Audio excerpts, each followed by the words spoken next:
Hello, everybody. Before the video starts, just wanted to quickly talk about the Creators for Palestine fundraising campaign me and a bunch of other creators have organized. We're seeking to raise $1 million for Palestine and for Gaza, all of the money going to varying organizations on ground. We've already raised over $330,000 in 2.5 days, which is insane. And once we hit 750K, we're going to be doing a fun little, big stream with a bunch of the creators involved. If you are looking to donate, the link is in the description. But if you cannot donate, then please share because it is just as important. Free Palestine, and let's start the video. The world of the influencer is a devastating one because often you will find yourself amongst a hegemony of people trying to find new and unique ways to brand themselves in the market that is social media. A market that sells itself by measures of genuinity and relatability, making the differences between the digital self and the physical self very minute, even if you're lying. Having social media and being consistent on social media means showing every aspect of your life.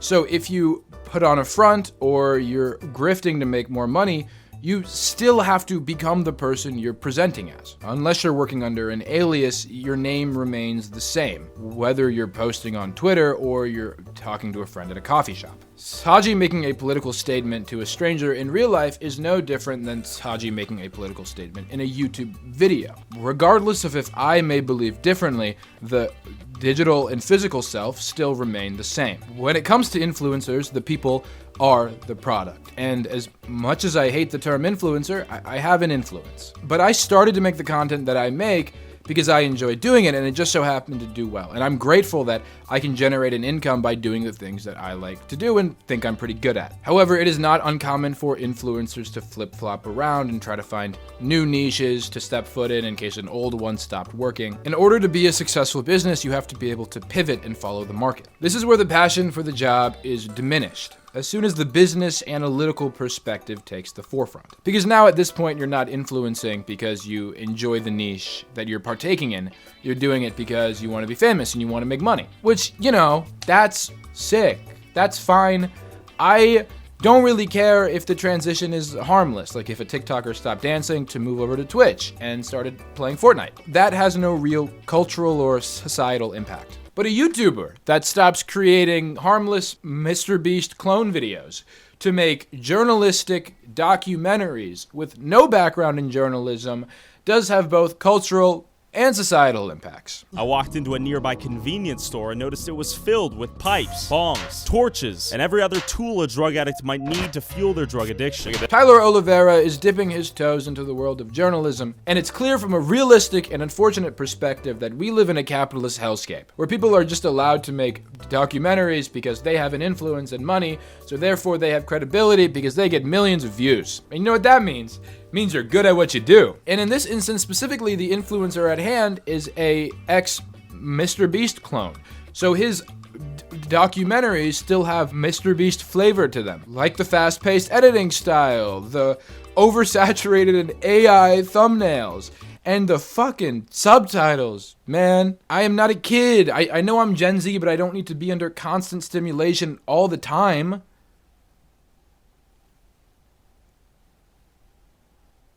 Jeez, man, come on.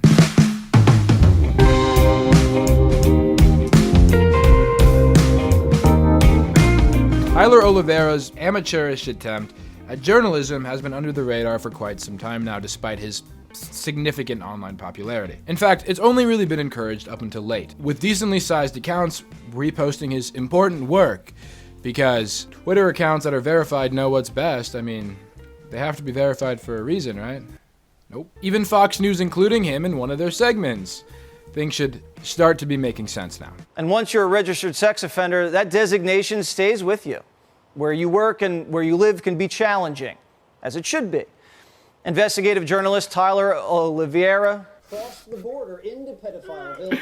Tyler Oliveira. Jesse very clearly thrown off by his Hispanic last name. Yeah, I wouldn't be surprised if they were skeptical about his ethnic origins, but not his background as an investigative journalist. A few larger channels have come out in opposition to Tyler Oliveira, namely Boy Boy, Thought Slime, and Hassan, who take a look at varying extremities of Tyler's investigations. Thought Slime specifically does a really good job investigating the investigator and looks into the specifics of Tyler, his sources, who he decides to work with, and the bullshit that comes directly out of his mouth. So I definitely recommend checking out his video, if any. The first thing I noticed when stumbling across Tyler's YouTube channel was his thumbnails, which are not only massively exaggerated, stereotypical, and follow a formula, but also appear to be AI generated, which already tells us so much information. For one, any journalist that is trying to maintain their integrity loses me immediately when they attempt to draw in an audience with pictures of what a computer thinks humans look like.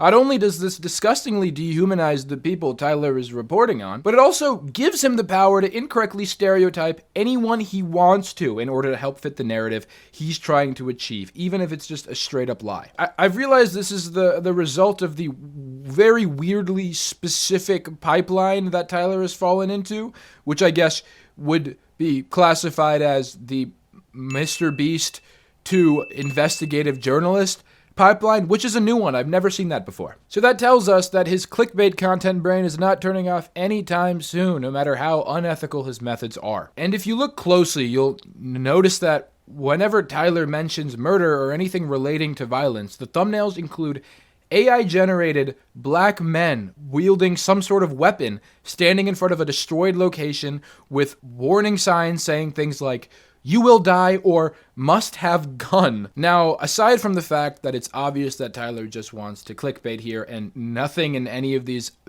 thumbnails are real, it kind of makes you wonder why Tyler just didn't use a real frame from his video of whatever person is being violent and use that as the thumbnail picture instead. Well, it's because he's a liar. He lied. He lies. He's a mistruther, if it wasn't clear when Fox News gave him a shout out. His titles are straight up lies. I investigated the city that banned police. No city in America has banned the police, or will probably anytime soon. Are you even American? We protect the police almost as much as we protect our oil profits. Or this one. I investigated the country where every drug is legal. I went to Canada this past year. I had a good time. If every drug was legal, I would have had a great time. I mean, that's a crazy statement. One in which Thought Slime debunked immediately in his video. Turns out he's talking about Vancouver, a city within Canada, not a country. Seems like that is a pretty obvious oversight. Seems like an easy error to avoid, and more accurately, it does seem like he's talking about only a few streets in Vancouver that he walked around for a couple of afternoons. The natural question which arises is why not title the video, "I investigated the city where every drug is legal," and obviously,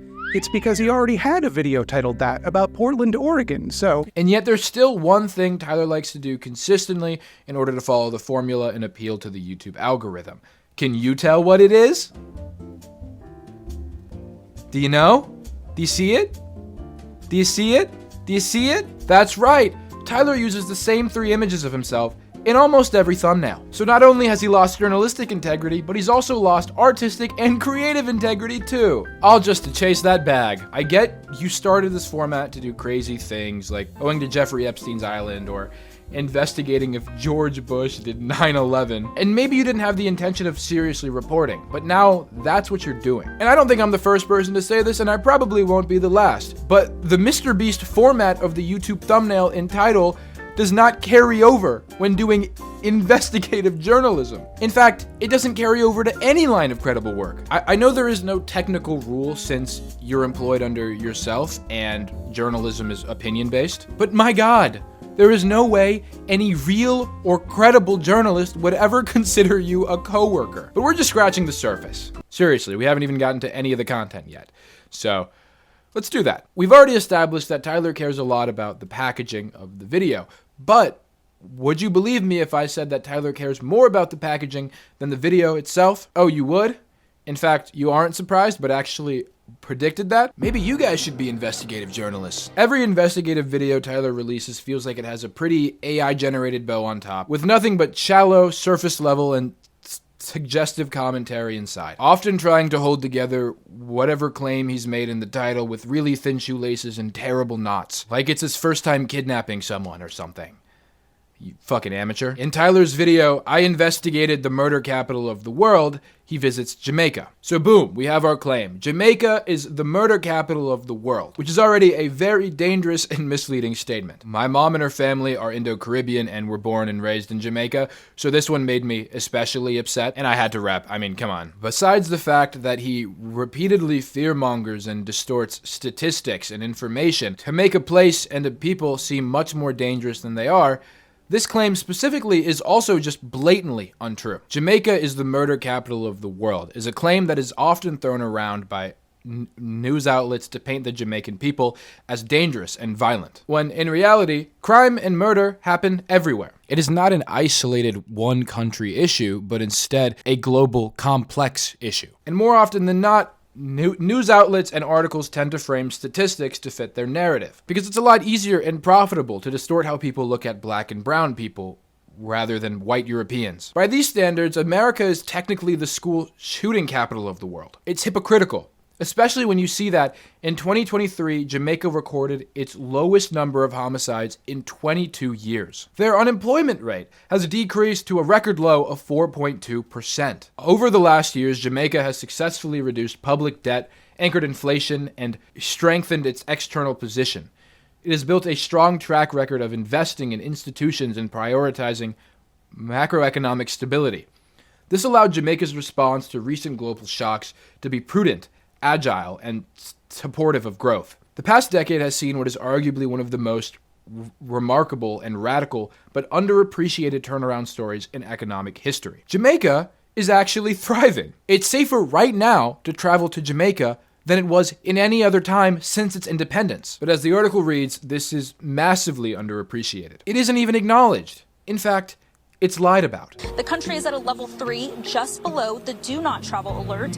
The State Department says Jamaica's homicide rate is one of the highest in the Western Hemisphere. Jamaica is at a travel advisory level 3, right below the do not travel alert. Again, Fox News clip. It's too easy, man. But this is actually an instance where Fox News isn't the only source to blame. First of all, the average advisory amongst countries is a 2. Most countries are at level 2, including places like Denmark or Sweden or the Bahamas. But besides that, the Jamaica Travel Advisory and the Bahamas Travel Advisory narrative has been pushed as a massive disinformation campaign, with countless news articles and media outlets just straight up lying about the dangers of visiting both countries right now, when travel advisory levels have not moved at all since last year. Jamaica's has actually dropped from a 4, and it was only up there because of COVID. This travel advisory at level 3 has been sitting there from the 14th of March 2022. Even the US Embassy in Jamaica admitted that. And guess what? Before that, it had been at level 4, saying do not travel. That was because of COVID. But bringing it to level 3 was actually de-escalation. So people were encouraged to travel. Jamaica with Irie did a fantastic deep dive on this disinformation campaign, discussing a lot of the details that are crucial to understanding the statistics being presented. So please check out her video if you would like to learn more about this issue. But we've already debunked Tyler's entire video, as well as made clear the intentions he has when making videos with such suggestive and dangerous titles. And we haven't even started the video yet. I was wrong, Tyler. You are a journalist. Just another slimy journalist that cares more about headlines than portraying information ethically and morally. But instead of just a headline, you include an AI-generated image of a black man with an AK-47 standing in front of a burning island. You're disgusting. And I hate you. And I can't stress that enough. So does any of this happen in the video? No. Not even close. Tyler shows up to Jamaica and has a relatively good time, meeting kind-hearted locals and learning about the communities growing and developing despite the country's difficult circumstances. Reminds me of someone. Hey there. What have you been up to today? Rolling up a spliff? Yeah, I know. I'm going over the farm. The farm? The farm. That is our farm. Right over there. Yeah, we can go over there. Come. While my guide was nowhere in sight, I first thought I was setting myself up to get robbed. But it turns out, this guy was giving me a full tour of the community with unexpected hospitality. A poor black man showing me hospitality. Wow. I never could have guessed. You could come to the farm, chill out, have a good time. Maybe we don't want to sleep on the road. You got a cowboy, so but you could sleep. Wow. Set a tent. So even I could come in here and say, hey, I got nowhere to stay. You stay. Respect. That's beautiful. Anyone can sleep there if they need. Man, Jamaica sure has a great sense of community. Too bad Tyler already decided what to title this video, and it isn't, I investigated the community capital of the world. Tyler spends a good portion of this video talking to the locals and getting their perspectives on their lives and how they deal with the violence in Jamaica. A lot of them have seen violence in which there was less, which makes sense when living in the slum Tyler decides to visit, Trenchtown. This sort of reply fits his narrative, so he obviously includes more of them. But when he interviews people that haven't experienced violence, or at least the violence he's referring to, he has to bring up the statistic to prove them wrong. How do you like Spanish Town? Spanish Town good, my bad. Do you think tourists are afraid to come here to Spanish Town? No, not anymore. Spanish see them all Town not the time? bad. Yeah, all the while, I see them. It's the last time you've heard a gunshot. Long time I know you're no gunshot. Okay. Do you think you guys are the murder capital of the world? No. Do you think that's a lie? No. Not a lie. What do you dislike about Jamaica? Dislike? What is there to dislike? Well, it constantly goes between number 1 to number 2 as the murder capital of the world. No, the statistics tell us that Jamaica is the murder capital of the world. Sure, my ancestors are probably directly responsible for all of the upheaval in this country, but I'm still gonna come down here and gaslight you and tell you that you and your people are the problem. They're alright now. There's nothing going on now. But Spanish Town is known for violence. You understand? But we can't continue to judge the past with the present every time. Even his own guide is telling him not to use the past to judge the present. What are you talking about? There's bullet holes on that thing. We saw a beryllium truck. That's the equivalent of one of the trucks in the U.S. that carries the cash, which means that someone's probably planning to steal from it right now. He's just instigating, huh? He's like trying to fit the character of the investigative journalist, but has no idea what he's talking about. Oh my God, there's old bullet holes on that truck. And that's the same truck that carries money in the U.S. And Jamaica is the murder capital of the world. I'm onto something here. You know what this means. Yeah, it means someone's shot that truck before. We're gonna fucking die. We're dead. We're dead. His guide probably had no idea what he was signing up for. He actually has a channel of his own, and the bio says, "We only post content of Jamaica to show the beauty and culture of the country." So I bet he was conflicted when he discovered Tyler's true intentions. So anyway, Tyler wasn't finding the violence he was hoping to exploit, so he decided to go fishing for it. He started walking around at night and interviewing sex workers, and found himself in some trouble. Out of nowhere, 2 armed muggers came over to rob me and my cameraman and barely spared us only after recognizing Jamaica walk by as he yelled, "Bumbleclad" in the distance. He was almost robbed by 2 men, but instead they agreed to be interviewed for some cash. Who are you, sir? Mr. AK-47. Mr. AK-47. Mr. AK-47, we're interviewing the transgender prostitutes. You are going to mug me? Yeah. Yeah? Did I look like easy pickings? Not really. Okay. Do you think I would have ran? No. What would you have done to me if we didn't, We'll just rob you and take away your stuff and let you go. Okay, I appreciate that. Can I see what you would have robbed me with? Oh, whoa. So that's a big old knife. Have you ever had to use it on anyone? No. So would you have walked up and said like, Give me everything. give me everything? Give me everything. So I'm talking to the ladies. How would you have done it? I'm just gonna take and go. Pocket. Oh, okay, got it. And go in your pocket, take everything. And then you would have left me there. And go about my business. Okay, so you wouldn't have stabbed me. No, I won't stab you. Okay, so he wouldn't have even hurt a hair on his little chest. AK-47 here was just gonna take his money and go. Okay, you're a member of local gang? Yeah. Hold on, whoa, wait. Did you hear that? Okay, you're a member of local gang? Yeah. A microphone audio suddenly increased in decibels. I didn't do that. Maybe I should do some investigative journalism, even though I'm certainly not qualified to. Makes you wonder if that volume increase was done so that we could hear the clip better, or to cover up something. Like maybe the real audio is of AK-47 saying, "No, I'm not in a gang." Hey, all I'm saying is it would be really convenient to do, considering that we can't see his lips and Tyler is trying to fit a narrative. Was there any circumstance where you'd kidnap us? No, I would kidnap you. We're not kidnappable. No, we're not kidnapping. If I was a sexy, blonde-haired, blue-eyed girl, what would you do to me? Kidnap you. What? You're not a blonde girl with blue eyes. That's just a weird fucking question to ask. So how would that process go? Like, you call the parents, be like, "Hey, we have your daughter. We're gonna kill her unless you give us this amount of money." And then if they didn't respond within like a day or two, would you like cut off a finger? Cut off a finger? He's just making up a scenario to make these people look like kidnappers and killers. He then interviews a second guy and kind of does the same thing, just putting words in his mouth, clearly trying to get them to admit something. Okay, what's the biggest thing you've stolen from someone? Like, what's the biggest robbery? Like a phone. The biggest thing they've stolen is a phone? I don't know. It seems to me like they're putting on a front to make it seem like they're a lot tougher than they actually are. But hey, there's a chance they have done serious crimes. Doesn't matter because it still doesn't prove Tyler's claim. Alright, so we are not welcome to the bar. I can't even see you, bro. So we got beef? No, say that. So we're immediately met with a little bit of hostility. They don't like the camera. That's what I'm telling you. You have some people. Dog, they just don't want to be recorded. They're seeing right through your schemes. It's not hostility. It's just respect. The end of the video is the most upsetting part because Tyler is shown proof of growth and development in one of Jamaica's most affected communities, Tivoli Gardens.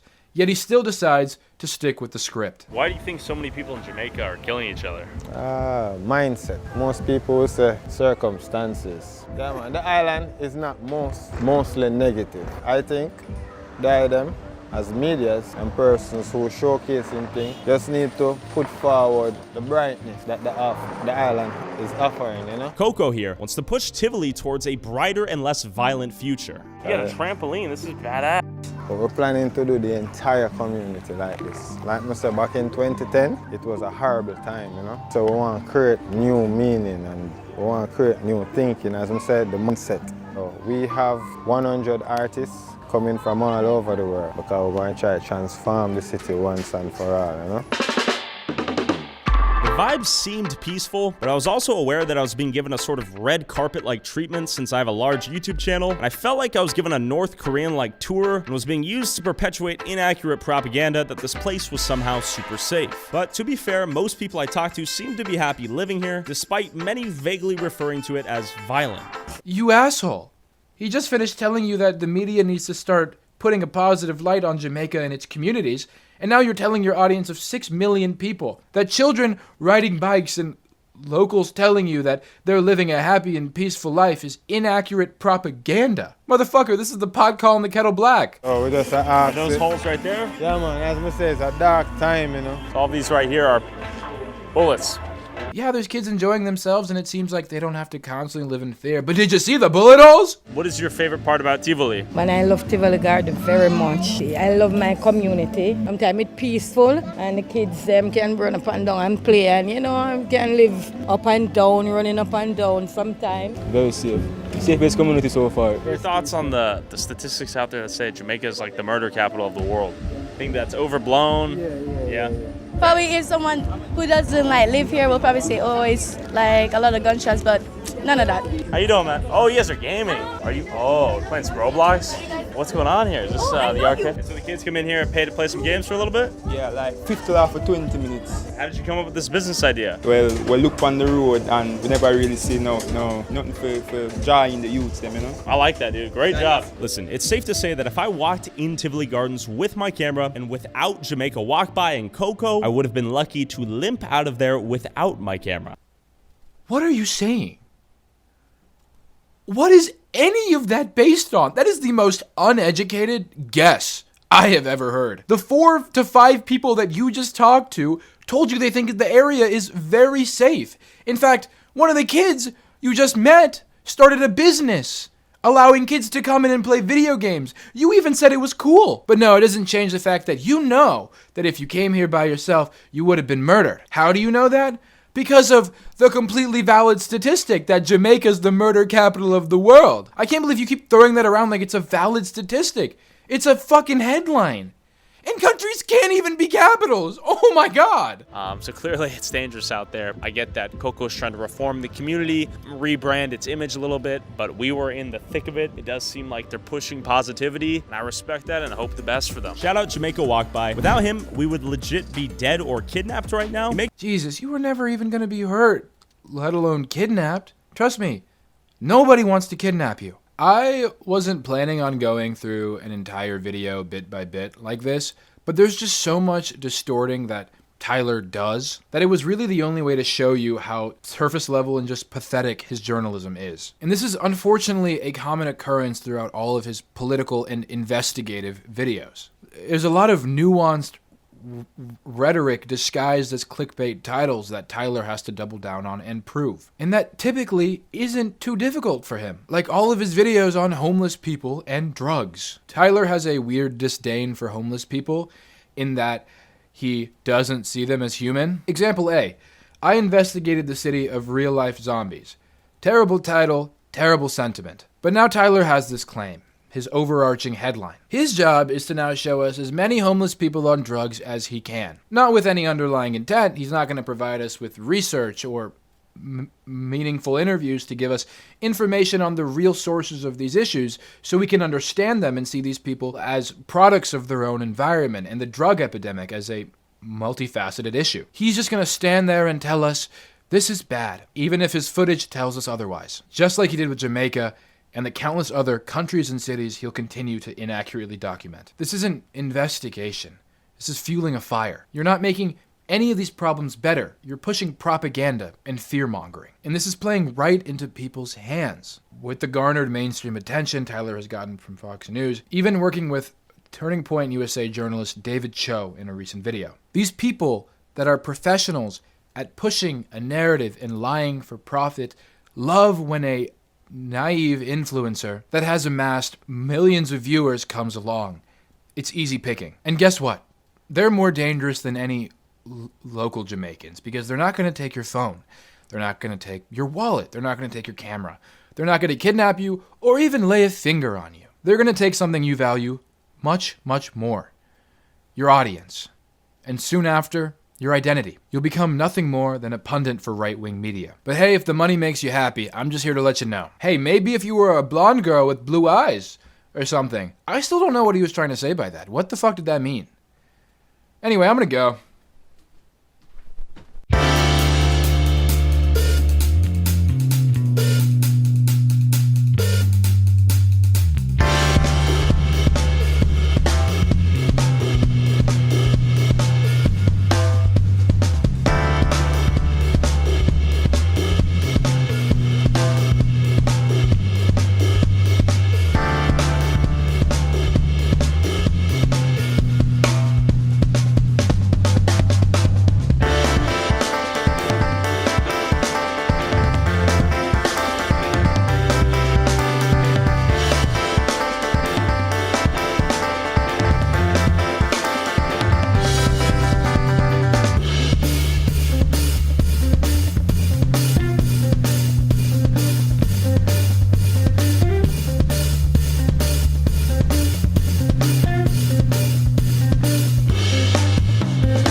New York, how we doing, New York? For sure. Let me get the bacon on the cheese on the grill. But you put the Pop-Tart on the grill. You put the hot Cheetos on the grill. Sure.